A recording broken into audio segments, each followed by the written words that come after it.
güdelle, iyilik güdellesinde.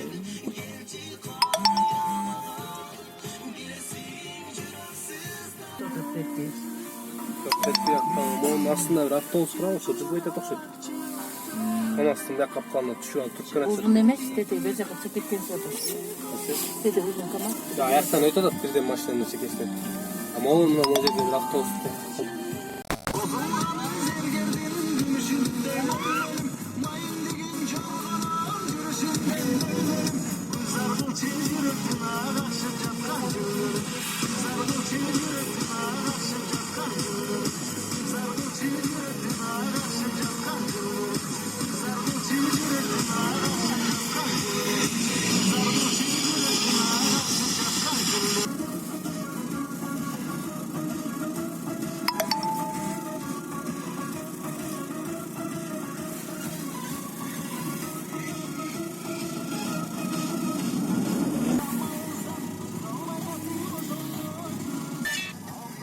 Alo. Aleykümselam.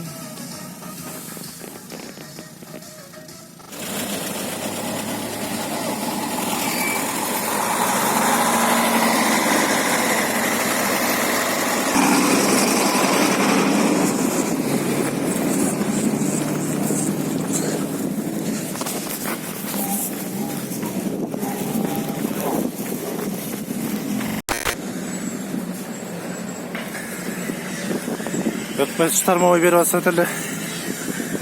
Kışkı nemege dayarda battır da dönge öptürünç. Bana mı onday. Oğumda propka. Unalar çıktay tıkılıp canım.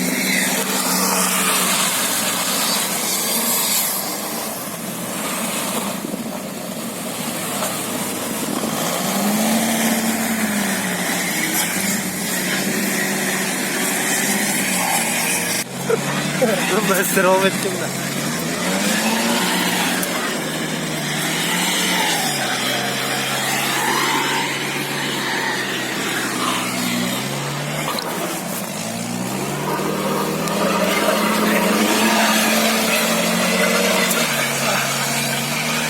Takan sene tut para.